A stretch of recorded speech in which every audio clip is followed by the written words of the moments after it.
Welcome back. Now, last week, broadcasters Eni Aluko, Lucy Ward and Jeremy Vine won a legal victory when the former footballer Joey Barton was found guilty of 6 counts of sending grossly offensive social media posts.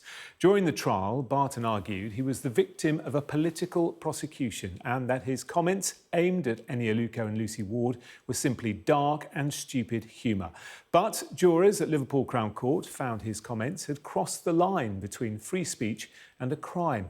I sat down with Eni a little earlier, who told me that she didn't leave her house for a week after Barton posted about her.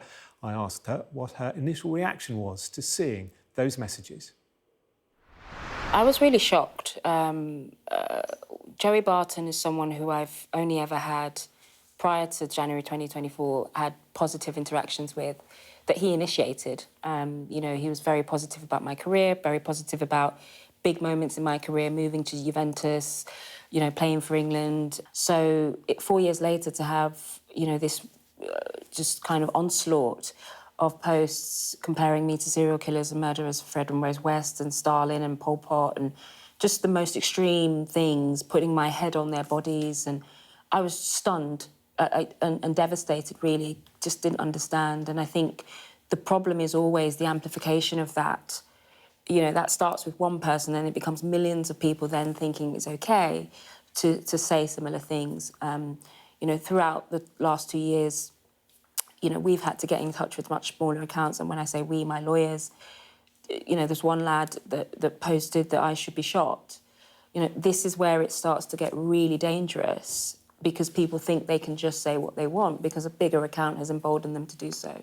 So what effect did that have on you personally and professionally when you're reading messages like that? How did it manifest itself in terms of day-to-day life?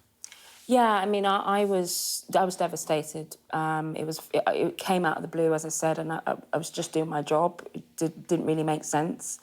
That first week, it kind of debilitated. I was very sort of crippled.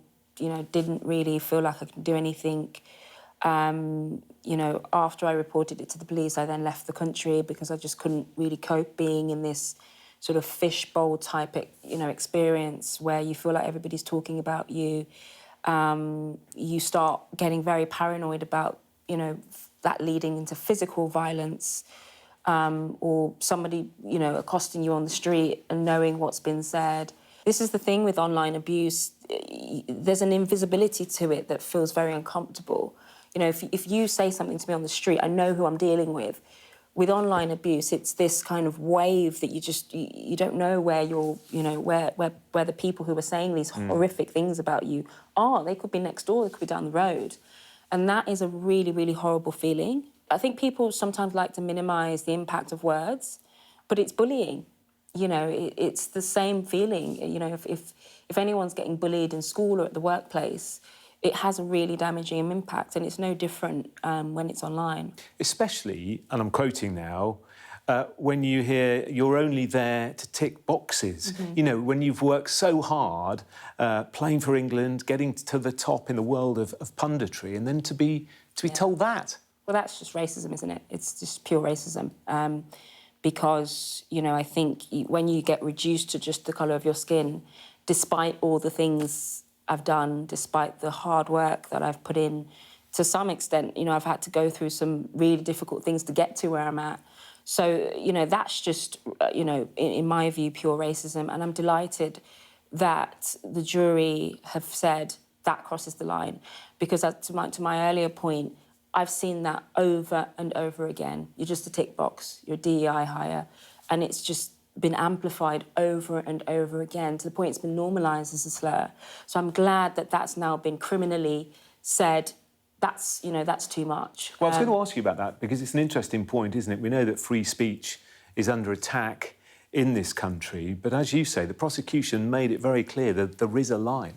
Oh, yeah, absolutely. And I think that line needs to be clear. That line's been blurred because the social media platforms, unfortunately, like X, aren't going to do anything about this kind of speech, this kind of conduct.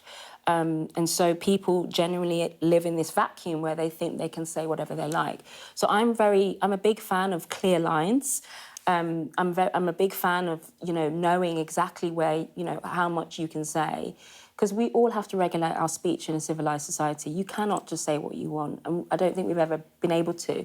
There's defamation laws, there's harassment laws, there's criminal laws that say you cannot just say what you want about somebody else and harass them. So I hope that this case is a big objective of mine is to show there's consequences to this conduct. And I hope that this case shows that actually what the line is. So people self-regulate, to be honest, and realise that freedom of speech, absolutely fine. I believe in it myself. But there is always a line, and it does come with consequences if you cross that line. And you gave evidence. How hard was that? It was intense. It was really, it's a kind of an out-of-body experience, that I don't particularly want to do again. Obviously, you've got a jury there, you've got the judge there, you've got Barton there. But, in some way, I felt quite empowered. I think there's something to be said for standing up to bullies, and whether it's, a young kid that's getting bullied at school, or a woman on broadcasting, or Jeremy Vine, who's, leading broadcaster in this country. It has the same impact, bullying, but you've got to stand up to it. How do you feel about the bully now? We've defeated him, There's I'm sure he regrets what he's done. And that's all you can ask for. You ask for consequence, deterrence, and, some deep thinking, I think, from Joey Barton as to his conduct moving forward. How did you feel when the verdict came? Relief. Yeah. I'm a big fan of the justice system in the UK. I think it's one of the things that makes the UK such a robust and strong country, but I'd like for it to be a bit quicker. It takes a while, it's been coming up to 2 years.